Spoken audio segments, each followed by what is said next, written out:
मजदूरी करने आया था युवक, शिक्षक ने पहचान ली काबिलियत। शिक्षक की जिद और युवक की मेहनत ने लाया रंग। अब युवक फौजी बनकर करेगा देश का सेवा। नमस्कार, जोहार, आदाब। मैं हूं आपका आजाद और आप देख रहे हैं जोहार न्यूज। आज हम ऐसे जिद्दी शख्स के बारे में बात कर रहे हैं जिसकी जिद के कारण आज नीचे तबके के लोग, नीचे दबे कुचले लोगों के बच्चे भी उस जगह पहुंच रहे हैं जहां पर पहुंचने की उन्होंने कभी कल्पना ही नहीं किए थे। आज हम बात कर रहे हैं जय जवान एकेडमी की और उसके जो फाउंडर हैं राजकुमार मंडल। एक युवक जब उसके घर आए थे काम करने के लिए, लेकिन उसकी प्रतिभा को वो पहचान लिए कि तुम्हारा काम मजदूरी करने के लिए नहीं, तुम्हारा काम देश सेवा के लिए है, बना है। और वो चीजें जब राजकुमार सर ने उन्हें बताया, तब से उस बच्चे ने लगन से मेहनत की और आज उसका परिणाम है कि वो युवक यहाँ बगल में, सर के बगल में बैठा है और आज बड़ी उपलब्धि करके यहाँ पहुंचे हुए हैं। कहाँ पर क्या कुछ हुआ है, पूरी बातें हम जानेंगे राजकुमार सर से। फिलहाल हम आपको संतोष से मिलाते हैं। पहले ये वो संतोष है जिसका घर रामगढ़ प्रखंड में है। कहाँ घर हुआ आपका? ग्राम तराड़ी करवा, प्रखंड रामगढ़ है।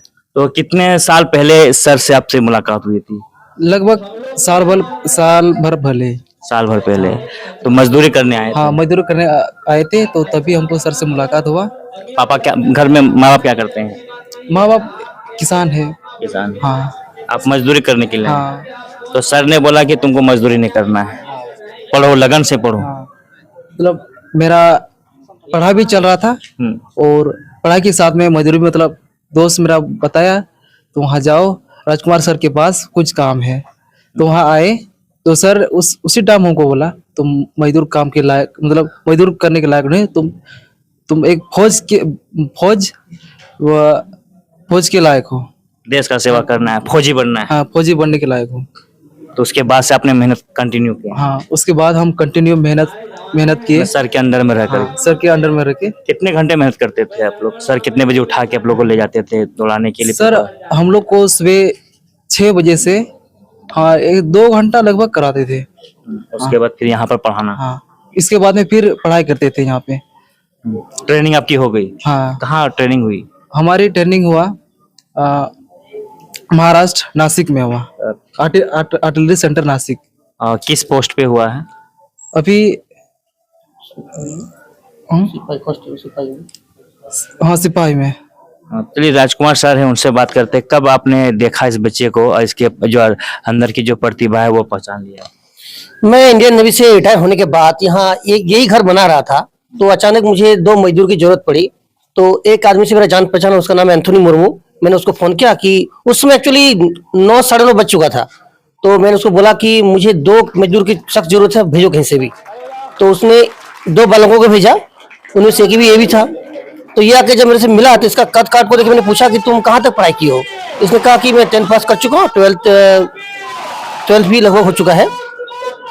तो मैंने से बोला कि तुम्हारा इतना अच्छा लंबा चौड़े हो, तुम मजदूर के लिए नहीं बल्कि तुम फौजी बनकर देश सेवा करने के लिए पैदा हुए हो। उन्होंने मेरी इस बात को बहुत ही सीरियसली लिया और हमारी जय जवान एकेडमी को ज्वाइन किया। बहुत ही लगन के साथ उन्होंने ग्राउंड में भी मेहनत किया और बहुत लगन के साथ पढ़ाई भी किया। क्लास में तो पढ़ता भी था और ऑफ टाइम में भी मेरे घर आ जाया करता था। ऑफ टाइम में भी मेरे से पूछा करता था कि सर ये कैसे होगा, मतलब कोई रीजनिंग में कोई डाउट है या मैथ में कोई डाउट है, ऑफ टाइम में मेरे पास आ जाया करता था। आपको बता दें कि जय जवान एकेडमी एक ऐसा एकेडमी है जहां बच्चों लोग को के लिए फ्री ऑफ कॉस्ट में, यानी मुफ्त में शिक्षा दी जाती है। पूरे संथाल परगना में इस तरह का आपको एकेडमी देखने को नहीं मिलेगा। यहाँ तक कि हम पूरे झारखंड में इस तरह की एकेडमी नहीं होगा। और राजकुमार सर ये चीजें, ये सपने जो इन बच्चों के अंदर डाल रहे हैं वो पूरा भी कर रहे हैं। तो सर ये बताइए कि ये बच्चा रामगढ़ से आया मजदूरी करने के लिए, ऐसे कितने बच्चे हैं आपके पास अभी जिसको आप लगातार कोचिंग दे रहे हैं? अभी फिलहाल अभी झारखंड पुलिस का बैच चल रहा है, इसके लिए लगभग 700 लोगों ने एडमिशन लिया है सिर्फ झारखंड पुलिस बैच के लिए। और प्रतिदिन ऐसा कोई दिन नहीं है कि 10 बच्चा एडमिशन ना लेता हो, और सारे गरीब घर के ही होते हैं। मेरा पहला ये है कि वो बच्चा गरीब घर का होना चाहिए, खासकर आदिवासी बच्चे और हॉस्टल के बच्चे। तो ये किसमें सिलेक्शन हुआ है इसका? जिसका आर्मी अग्निवीर में सिलेक्शन हुआ है।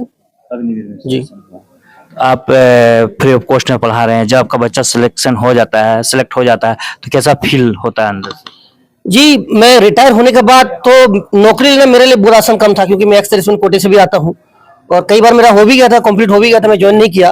तो कोई बच्चा जब सिलेक्ट हो जाता है, और मेरा यही सपना था कि अगर मैं स्वयं नौकरी करूंगा तो मैं अपने परिवार का ख्याल रख पाऊंगा, और अगर मैं मेरे बदौलत अगर 100, 200, 1000 लड़के का नौकरी हो जाए तो हजारों परिवार के घर में दिए जलेंगे। इस प्रकार कोई बच्चा अगर सेलेक्ट हो जाता है तो मुझे उस समय महसूस होती है कि मेरा त्याग सफल हो गया।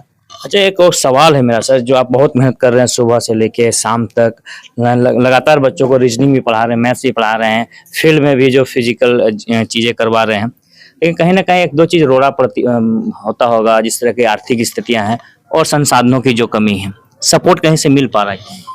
जी, पहले तो बहुत दिक्कत होता था। पहले एकदम खुले आसमान के नीचे हम लोग पढ़ते थे, बिल्कुल, कभी बारिश की वजह से तो कभी कड़ी धूप की वजह से।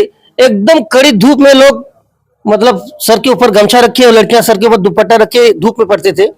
बाद में ये खबर हमारे यहाँ के भूतपूर्व डीआईजी श्री सुदर्शन प्रसाद मंडल सर के कानों में पड़ी। उन्होंने मुझे बुलाया और मैंने कहा कि सर ऐसे हम लोग खुले आसमान के नीचे पढ़ रहे हैं। तो उन्होंने बोला ठीक है, उन्होंने ये सेट बनवा दिया, साथ ही साथ एक बाथरूम भी बनवा दिया, और आगे उन्होंने कहा था कि एक लाइब्रेरी भी बना देंगे, परंतु उनका ट्रांसफर हो गया, इस वजह से लाइब्रेरी का अभी तक हुआ नहीं है। आशा है कि कोई ना कोई हेल्प करेंगे हमें। और ये कारवां कितना दूर तक चलता रहेगा? ये सफर जो आपने शुरुआत की, जो नींव डाला है, ये नींव जो है और कहाँ तक लेके जाना है? क्या सोचे थे, इसका पीछे प्लान क्या था? जी, क्योंकि मेरे मेरे एक ये प्लान मेरा चलता रहे जब तक मैं जीवित हूँ, जब तक मेरे भुजाओं में दम है, जब तक मेरे शरीर में दम है, ये चलता ही रहेगा। चलिए, आप भी इस जय जवान एकेडमी को नज़दीक से भी समझना चाहते हैं, और आज जब से ये खुला है, कई ऐसे बच्चों को, कई गरीब घर के बच्चों को आज उस मुकाम तक पहुंचा दिए हैं, जिस मुकाम के बारे में उसके परिवार वालों ने, खुद उस बच्चे ने भी नहीं सोचा था। उसी का जीता जागता उदाहरण है संतोष की उपलब्धि। आज संतोष मुर्मू की उपलब्धि, और संतोष मुर्मू की उपलब्धि में पूरा एकेडमी के जो बच्चे हैं वो भी गदगद हैं, साथ में फाउंडर जो शिक्षक है राजकुमार सर, वो भी पूरा खुश है, गदगद है, साथ ही पूरे गांव घर परिवार के लोग भी आज खुशी मना रहे हैं। और खुशी मनाए भी क्यों नहीं, क्योंकि उसके बच्चों ने जो सफलता हासिल की है। इसी तरह की खबरों के लिए आप लोग बने रहिए जवाहर न्यूज़ साथ। धन्यवाद।